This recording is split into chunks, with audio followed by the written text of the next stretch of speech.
it would actually increase illegal immigration into the state of California, Marky. Yeah, I know a lot of people not happy about this one. Jorge, thank you. Let's stick with immigration this morning and the border. Let's bring in retired Lieutenant Colonel Bernie Flowers. He has decades of experience defending our country's borders, including resettling refugee Afghans, Haitians, undocumented migrants for the Department of Defense. He is also running for a U.S. House seat in Maryland. Lieutenant Colonel Flowers, it's good to have you on the show this morning.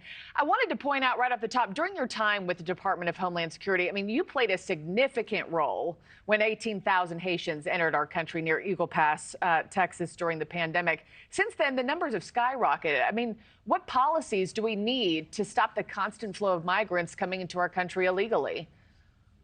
First, thanks for having me on, ma'am. I really appreciate this. And the bottom line is our policies are just fine. The issue is today is that we need to enforce those policies. And if you remember, President Trump had the border wall that he's requesting money for. He asked for $5 billion, but we weren't able to give him that. And now we've sent well more than that over to other countries, to the Ukraine, to Gaza. We're looking at sending money over to Taiwan. So the issue is we need to enforce existing laws, empower Customs and Border Patrol and ICE, and the current administration seems to not want to do that. And I have a real problem with that. I was working there, and I walked away because I couldn't stand the policies that we were carrying out. We were allowing millions of people to come across the border, and I just couldn't stand it. So that's why I'm running for Congress. Yeah. And we, to piggyback off your point there, we keep hearing President Biden, Karine Jean-Pierre say, we've done all that we can do. Now we're waiting for Congress. There's been an impasse as to, what policies should look like, what funding looks like. What could the president do today that he is not doing in your eyes?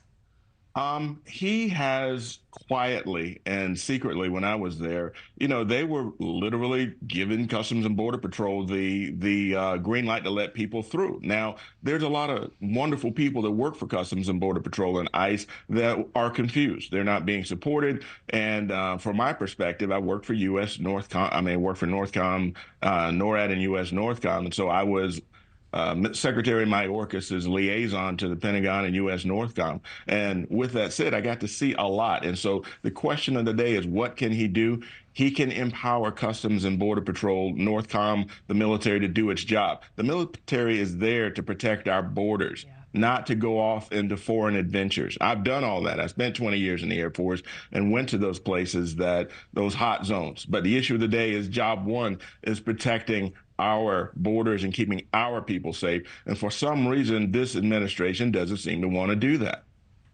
Yeah, I know you were with U.S. Northern Command for 14 years, so you better than anybody else. Yeah, more than that, you better than anybody else knows what can be done today. Lieutenant Colonel Bernie Flowers, thank you so much for your time, sir. We do appreciate it. Thank you for your time. Have a great day. You as well, sir.